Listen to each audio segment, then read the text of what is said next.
Hi అండి, this is your పర్షం. Welcome to our channel. Our channel is ఆవిద్యాస్ get money channel. ముందుగా మా ఛానల్ తరఫున నాకు ఒక చిన్న రిక్వెస్ట్ అండి.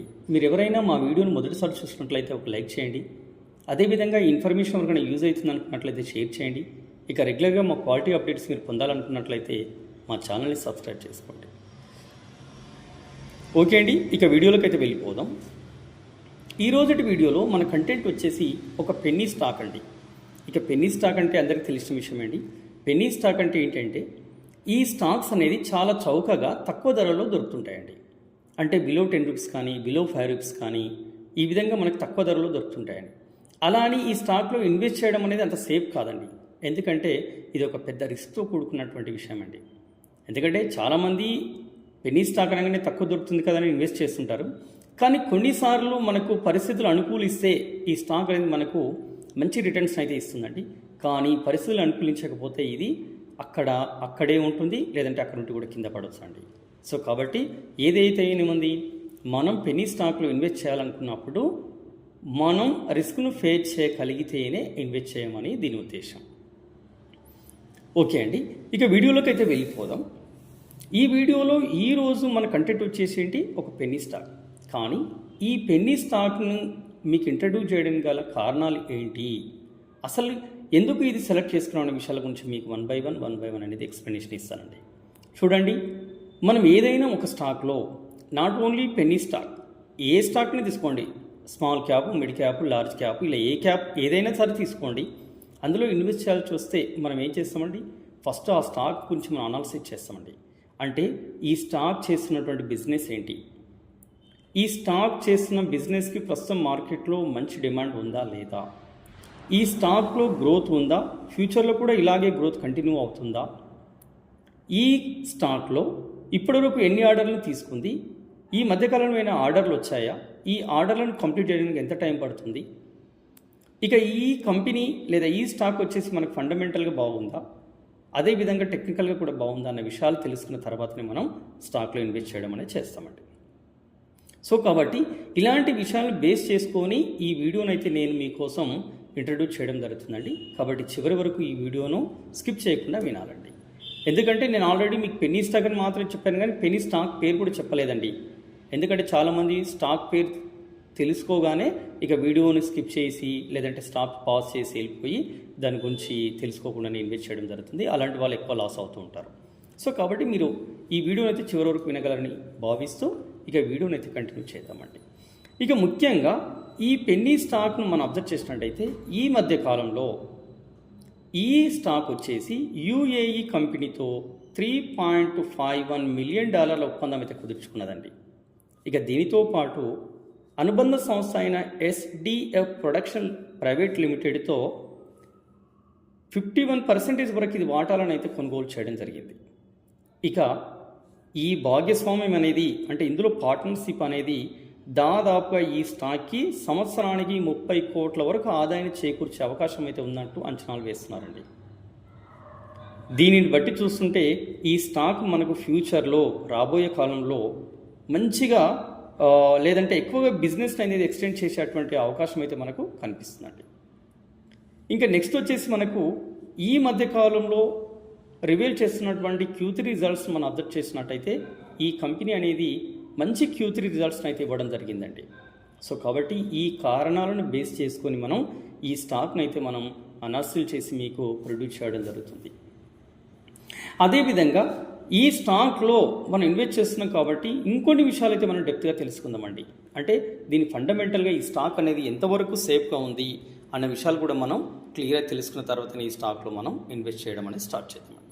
చూడండి, ఈ స్టాక్స్ మనం అబ్జర్వ్ చేసినట్టయితే ఫస్ట్ మనం ఈ స్టాక్లో తెలుసుకోవాల్సింది ఏంటంటే దీని యొక్క లేదంటే ఈ స్టాక్ అనేది మనకి ఎప్పుడు ఎస్టాబ్లిష్ చేసారు అనే విషయం తెలుసుకోవాలండి. ఈ స్టాక్ను మనం అబ్జర్వ్ చేస్తే ఈ స్టాక్ వచ్చేసి మనకు 1980లో ఎస్టాబ్లిష్ చేయడం అనేది జరిగిందండి. ఇక నెక్స్ట్ వచ్చేసి ఈ యొక్క స్టాక్ చేస్తున్నటువంటి బిజినెస్ ఏంటంటే మనకి చూడండి, ఈ స్టాక్ చేస్తున్నటువంటి బిజినెస్ మెయిన్గా వచ్చేసి ఏంటంటే మనకు ఫైనాన్స్ మరియు రియల్ ఎస్టేట్లో బిజినెస్ చేస్తుందండి. ఇక కొన్ని విషయాలను మనం దీనికి సంబంధించినటువంటి అబ్జర్వ్ చేసినట్టయితే ఇందులో మనకి ఎలాంటి గ్రోత్ ఉందనే విషయాన్ని మనం బేస్ చేసుకుని అబ్జర్వ్ చేసినట్టయితే ముఖ్యంగా నేను చెప్పే కదా, ఈ కంపెనీ చేసేటువంటి బిజినెస్ వచ్చేసి ఏంటి మనకి, ఒకటి ఫైనాన్స్, రెండు రియల్ ఎస్టేట్ వ్యాపారం. ఇక రియల్ ఎస్టేట్ వ్యాపారం అంటే ఇందులో మనకి ఏదైతే ఉందో అక్కడ ఆస్తి పెట్టుబడులు కూడా అలాంటివి కూడా చేస్తూ ఉంటుందండి. ఇక నెక్స్ట్ వచ్చేసి ఈ కంపెనీ చేసే బిజినెస్లో రెండోది వచ్చేసి ఏంటంటే మనకు షేర్లు మరియు సెక్యూరిటీల్లో పెట్టుబడి పెట్టడం చేస్తుందండి. ఇక మూడోది వచ్చేసి ఆర్థిక మరియు సలహా సేవలను కూడా ఇది చూస్తుంటుంది. నెక్స్ట్ వచ్చేసి కొన్ని వస్తువులకు సంబంధించినటువంటి వ్యాపారం కూడా ఈ కంపెనీ అనేది చేస్తుందండి. వీటి గురించి మనం క్లియర్గా నెక్స్ట్ లాస్ట్ వరకు వన్ బై వన్ మీకు ఎక్స్ప్లెనేషన్ అయితే చేస్తానండి. ఇక నెక్స్ట్ వచ్చేసి ఈ కంపెనీలో మనం మార్కెట్ క్యాప్ను అబ్జర్వ్ చేసినట్టయితే మార్కెట్ క్యాప్ వచ్చేసి 101 crores అండి.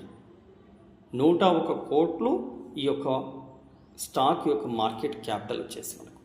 ఇక ప్రస్తుతం కరెంట్ మార్కెట్ ప్రైస్ మనం అబ్జర్వ్ చేస్తే కేవలం 4.49 రూపీ ఓన్లీ, అంటే బిలో 5 రూపీస్కు దొరుకుతున్నటువంటి స్టాక్ ఇది. ఇక అదేవిధంగా ఈ స్టాక్ యొక్క పీని మనం అబ్జర్వ్ చేసినట్టయితే చూడండి 42.4 ఉందండి. అంటే 42.4 అనేది ఈ పీ ఎక్కువ తక్కువ మనకు తెలియదు, కానీ ఓవరాల్గా గ్రాఫ్లో మనం పీని అబ్జర్వ్ చేసినట్టయితే ఈ పీ అనేది మనకు పడుతూ వస్తుందండి. కాబట్టి ఈ స్టాక్ అనేది మనకు ఫండమెంటల్గా బాగుందని చెప్పడానికి ఒక ఇండికేషన్గా చెప్పొస్తున్నాం.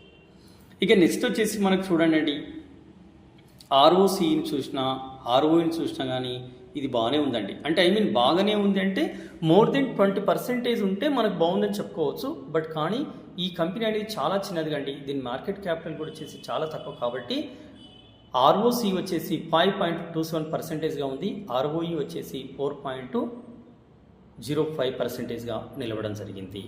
ఇదండి ఈ కంపెనీలో ఫండమెంటల్స్ వచ్చేసి. ఇక దీనితో పాటు మన ఈ కంపెనీ ఇంకొంచెం డెప్త్గా అబ్జర్వ్ చేసినట్టయితే మనకు ఈ కంపెనీ చూడండి, ఈ మధ్య నేను చెప్పాను కదా, ఈ మధ్య ఉన్నటువంటి రిజల్ట్స్ని అబ్జర్వ్ చేసినా కానీ లేదంటే ఇయర్లీ మనం ఏరాని రిజల్ట్స్ కానీ చూసినట్టయితే కూడా ఈ కంపెనీలో మంచి గ్రోత్ అయితే మనకు కనిపిస్తుందండి. ఇక చూడండి, మనం ఏదైనా సరే క్వార్టర్లీ రిజల్ట్స్ని ఫస్ట్ అబ్జర్వ్ చేద్దాం. క్వార్టర్లీ రిజల్ట్స్ను మనం చూసినట్టయితే అంటే సేల్స్ను మనం అబ్జర్వ్ చేసినట్టయితే క్వార్టర్లీ రిజల్ట్స్లో ఫస్ట్ వచ్చేసి డిసెంబర్ 2021 నుంచి మనం అబ్జర్వ్ చేద్దామండి. చూడండి, సేల్స్ 2021 డిసెంబర్లో 3.83 crores ఉందండి. ఇక మార్చి 2022లో చూసినట్టయితే మనకు 5.72 అండి. జూన్ 22లో 11.09, సెప్టెంబర్ 2022లో 10.27, డిసెంబర్ 2022లో 8.31, మార్చి 23లో 9.94, జూన్ 2023లో 10.03, సెప్టెంబర్ 23లో 5.25, డిసెంబర్ 2023లో 9.15, మార్చ్ 2024 15.53, జూన్ 2024 10.77, సెప్టెంబర్ 2024 10.18, డిసెంబర్ 2024లో చూసినట్టయితే మనకు 10.92 ఉందండి. అంటే నేను ఏం చెప్తున్నానండి, ఈ కంపెనీ మనకు 2021 నుంచి మనం క్వార్టర్లీ రిజల్ట్స్ని అబ్జర్వ్ చేసినట్టయితే క్వార్టర్ అండ్ క్వార్టర్ సేల్స్ అనేది మనకు పెరుగుతూ వస్తుందండి. అక్కడక్కడ కొన్నిసార్లు తగ్గినప్పటికీ కూడా అల్టిమేట్గా మనకి ఏమవుతుంది, ఇందులో సేల్స్ అనేది మనకు కంటిన్యూగా పెరగడం అనేది చూసాం. ఎట్ ద సేమ్ టైం దీనిలో చూడండి, నెక్స్ట్ వచ్చేసి ఆపరేటింగ్ ప్రాఫిట్ని అబ్జర్వ్ చేసినట్టయితే కూడా మనకు కంటిన్యూగా మనకు అది కూడా పెరుగుతూనే కనిపిస్తుందండి. ఎందుకంటే 2021 డిసెంబర్లో మనం ఆపరేటింగ్ ప్రాఫిట్ని చూసినట్టయితే 0.73 ఉందండి. సో అలాగా మనం కంటిన్యూగా చూసుకున్నట్టయితే చూడండి, ఇక్కడ మనం 2023 నుంచి మనం అబ్జర్వ్ చేద్దాం. 2023 మార్చ్లో మనకు వచ్చేసి -1.55 అయిందండి. ఇది కొంచెం నెగిటివ్ వచ్చేసి. ఇక జూన్లో నెక్స్ట్ క్వార్టర్లో మనం అబ్జర్వ్ చేసినట్టయితే 0.46 అంటే ఇది ఆపరేటింగ్ ప్రాఫిట్ వచ్చేసి. ఇక సెప్టెంబర్ 2023లో 0.04 తగ్గింది మళ్ళీ. నెక్స్ట్ డిసెంబర్ 2023లో వచ్చేసి 0.29 మళ్ళీ పెరిగింది. మార్చ్ 2024లో 0.35 పెరిగింది. జూన్ 2024లో 0.79 ఇంకా పెరిగింది. సెప్టెంబర్ 2024లో 0.99 ఇంకా పెరిగింది. డిసెంబర్ 2024 మనం అబ్జర్వ్ చేసినట్టయితే 1.07 ఉందండి ఆపరేటింగ్ ప్రాఫిట్స్ వస్తాయి.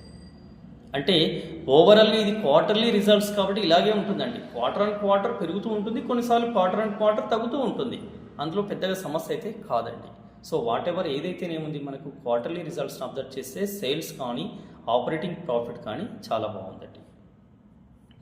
ఇంకా అదేవిధంగా మనకు చూడండి, ఇక నెట్ ప్రాఫిట్స్ని అబ్జర్వ్ చేసినట్టయితే క్వార్టర్ మనం ఎక్కువగా చాలా లాంగ్ నుంచి కాకుండా జస్ట్ 2024ను అబ్జర్వ్ చేద్దామండి. 2024 మార్చ్లో నెట్ ప్రాఫిట్ 0.29 అండి.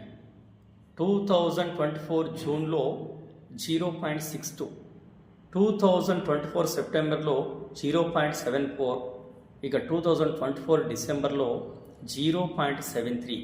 అంటే మనకు ఓవరాల్గా 2024లో క్వార్టర్ మనకు నెట్ ప్రాఫిట్ అయితే మనకు పెరగడం జరిగిందండి.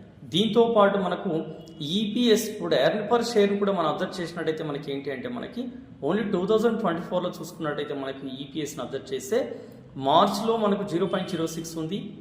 ఇక నెక్స్ట్ వచ్చేసి మనకి జూన్లో 2024 చూసినట్టు 0.05 కొంచెం తగ్గింది. ఇక సెప్టెంబర్లో 0.03 ఇంకొంచెం తగ్గింది. డిసెంబర్లో 0.03 ఇంకొంచెం తగ్గింది.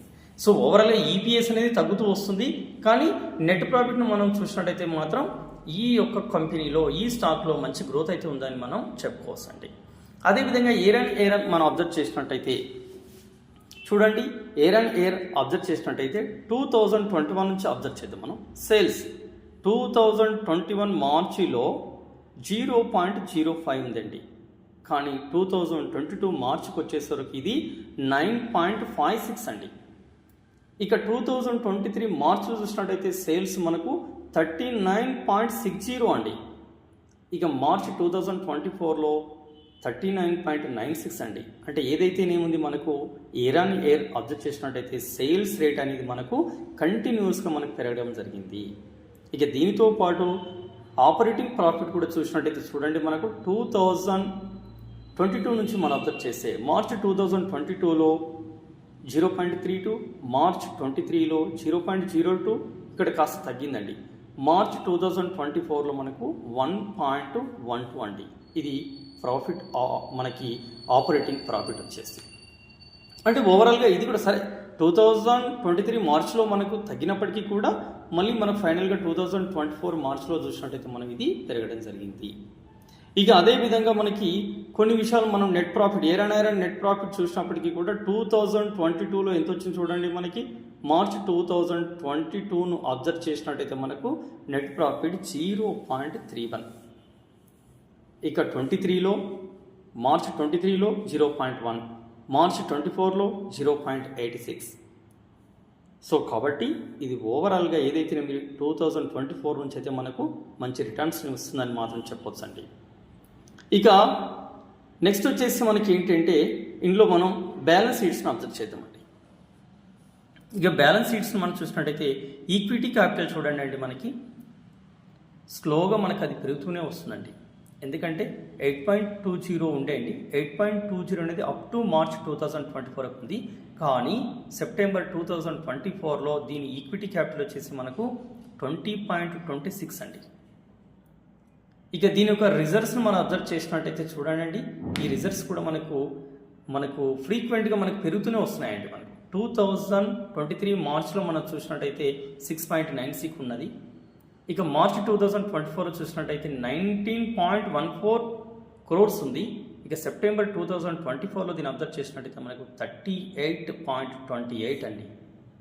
అంటే దీని యొక్క రిజర్వ్స్ అనేది కూడా మనకు పెరుగుతూనే వస్తుందండి, నో ప్రాబ్లం. ఇక నెక్స్ట్ వచ్చేసి మనకు చూడండి, దీంతో పాటు కొన్ని విషయాలు మనం అబ్జర్వ్ చేసినట్టయితే ఇక అవి కూడా మనకు పాజిటివ్గానే మనకైతే మంచిగా చూపించడం జరుగుతుందండి. బట్ కానీ ఇందులో కొన్ని విషయాలు అయితే మనం నెగిటివ్స్ కూడా ఉన్నాయండి. దానికంటే ముందు మనం షేర్ హోల్డింగ్ ప్యాటర్న్ చూద్దామండి. ఇక షేర్ హోల్డింగ్ ప్యాటర్న్ వచ్చేసి మనకి ఏంటి అంటే ఇందులో మనకు ప్రమోటర్స్ అనేది ఏం లేదండి. అంటే 2022 మార్చిన ప్రమోటర్ల యొక్క పర్సెంటేజ్ చూసుకున్నట్టయితే మనకు 26.37% ఉందండి. కానీ 2022 జూన్కి వచ్చేవరకు వాళ్ళ యొక్క పర్సెంటేజ్ అనేది తగ్గిందండి. అంటే 14.98% పడిపోయింది. ఇక నెక్స్ట్ 2022 సెప్టెంబర్ ఆన్వర్డ్స్ ఇప్పటి వరకు కూడా ప్రమోటర్లకు ఎలాంటి వాటాలు లేవండి ఈ స్టాక్స్లో. ఇది అనేది మనకు ఒక నెగిటివ్గానే మనం చెప్పుకోవచ్చండి. ఎప్పుడైనా కానీ ఏంటి, మనకి ప్రమోటర్లో మనకు వాటాలు ఎక్కువ ఉండాలి, పబ్లిక్లో మనకు వాటాలు అనేది తక్కువ ఉండాలండి. కానీ ఇక్కడ ప్రమోటర్స్లో ఏమైంది, జీరోకి వచ్చేసిందండి. ఉన్న వాటాల్స్ కూడా వాళ్ళు తీసేసుకున్నారండి. మొత్తం కూడా ఈ స్టాక్ అనేది పబ్లిక్ వాటాల పైన మాత్రమే రన్ అవ్వడం జరుగుతుంది. 100% ఇక 99.9% అనేది మనకు డిసెంబర్ 2024లో పబ్లిక్ ప్రాఫిట్స్ ఉన్నాయని మనకు ఈ యొక్క చార్ట్ అనేది చూపించడం జరుగుతుందండి. సో ఇదే అండి ఈ స్టాక్ సంబంధించినటువంటి విషయం అండి. ఇంకా అదేవిధంగా మన టెక్నికల్ కూడా ఈ స్టాక్ని మనం అబ్జర్వ్ చేసినట్టయితే ఇక టెక్నికల్ కూడా వచ్చేసి మనకి ఈ స్టాక్ అనేది ఓకే అండి, పర్లేదు. ఎందుకంటే మే 2024 నుంచి కూడా మనకి ఒకే జోన్లో రన్ అవుతుందండి. ప్రస్తుతం ఇప్పుడు ఉన్నటువంటి సిచ్యువేషన్లో ఈ స్టాక్ టెక్నికల్గా 5 రూపీస్ని ఈయన మనకు క్రాస్ చేయగలిగితే ఖచ్చితంగా ఈ స్టాక్లో మనం ఎంతో కొంతవరకు మాత్రం గ్రోత్ అనేది చూస్తామండి. ఖచ్చితంగా మనకు అనుకున్నటువంటి రిటర్న్స్ అయితే ఈ కంపెనీ ఇస్తుందని నేను భావిస్తున్నాను. ఇదే అండి ఈ స్టాక్ సంబంధించినటువంటి కంప్లీట్ ఇన్ఫర్మేషన్. ఇంకా మీకు ఏమైనా ఈ స్టాక్ పైన డౌట్స్ ఉంటే కామెంట్ సెక్షన్లో ఉంచండి, ఖచ్చితంగా నేను రెస్పాండ్ అవుతాను. కానీ మీరందరూ కూడా ఈ స్టాక్లో ఇన్వెస్ట్ చేసే ముందు మాత్రం ఒకసారి మాత్రం సిన్సియర్గా సీరియస్గా ఆలోచించిన తర్వాతనే ఇన్వెస్ట్ చేయండి. ఎందుకంటే స్టార్టింగ్లో కూడా చెప్పాను, మళ్ళీ ఒకసారి చెప్తున్నాను, ఈ వీడియో అనేది కేవలం మీకు అవగాహన కల్పించడానికి మాత్రమే చేస్తున్నాను. కానీ ఎట్టి పరిస్థితుల్లో కూడా ఎవరిని ఉద్దేశించి కానీ ఎవరిని కూడా నష్టాలకు తీసుకెళ్లాలని కానీ లాభాలకు తీసుకురావాలని కానీ ఈ యొక్క వీడియో ఉద్దేశం కాదండి. సో కాబట్టి ప్లీజ్ ఒకసారి మీరు ఆలోచించిన తర్వాతనే ఇన్వెస్ట్ చేసుకోవచ్చు. థ్యాంక్ యూ అండి.